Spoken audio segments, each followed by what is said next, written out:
Well, hello friends, and welcome back to my channel. Thank you for stopping by. Just out here in my shed shop this evening, working on some projects for the booth. But it's been such a beautiful weekend. Hopefully you all have been able to get out and enjoy it. I've been doing some yard work all day, and now it's time to work on some projects. I've been pruning roses and cutting back grasses, and Um, it's finally here, guys. I think spring is not officially here, but it sure has felt that way this weekend. Um, Saturday and Sunday both got, well, I think Friday too, got really close to 70 degrees. So it's been a nice sunny weekend for the most part. Anyway, one of the projects I've been working on this weekend, besides gardening, was getting out here and getting the cobwebs cleaned up out in my shed or my shop, whatever you want to call this. I also thought about calling it my art studio, but it's a multi-purpose um, room here attached to our garage. If you're new and didn't know that, um, so yeah, the goal is just to kind of make it look like a little country primitive store. Um, if you're new here, I'm Travis, and I garden here in Louisville, Kentucky. Also decorate. I love primitives, and also have a booth that I make things handmades for my booth at an antique shop. So, just in case we have any new viewers, but I think you will probably get the idea. So I've been in here cleaning and getting the shop switched over to spring. Such a nice switch over from the dreary. I don't want to say Christmas was dreary, but something about spring season, everything is a little more bright and cheerful, and um, things are starting to bloom. So anyway, nothing is set in stone in here. I'm always changing stuff around, but I thought I'd give you a little sneak peek of how it's looking in spring. I love this little white tray here. I got this at the Rusty Rooster Antique Mall, which is where I have my booth. And I just stuck these. I've been saving the seed packets from Botanical Interest.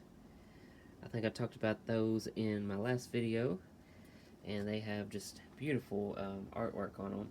Now these I did, these are just printed on paper, but these vintage flower things. Sorry guys, my battery is getting ready to die, but just want to make this a quick video.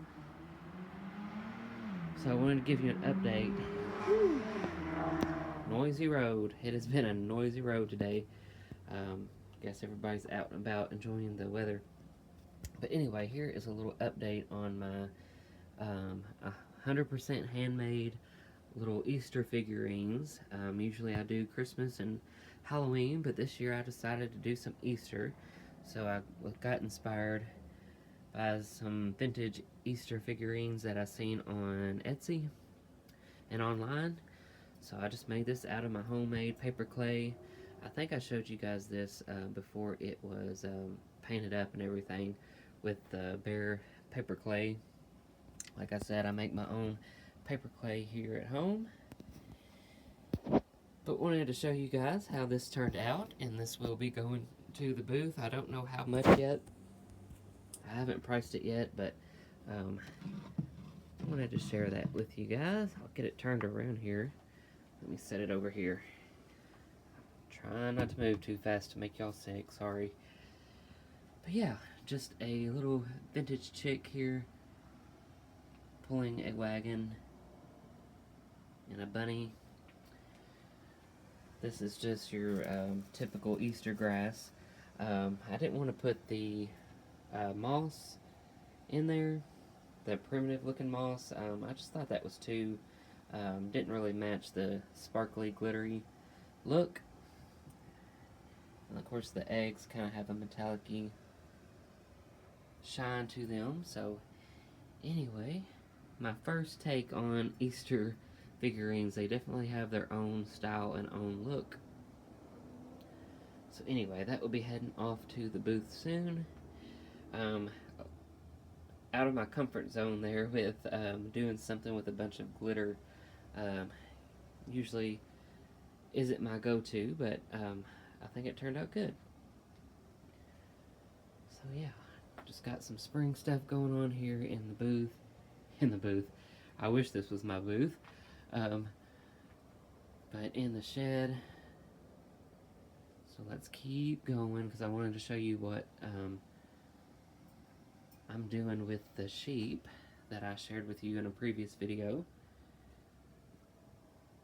Stuck some terracotta pots in there. Love this rabbit. I had this rabbit in my booth last year and it didn't sell. Got it at Hobby Lobby, I think for like $40. It was on sale. And yeah, kind of distressed it up.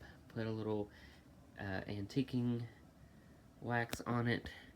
They had it painted like a vanilla cream color, and I was like, I can make that over and make it look better. So anyway, stuck some moss in there and some of those wooden eggs that I painted blue. So anyway, I want to show you real quick what I'm working on, y'all. Slowly get turned around here.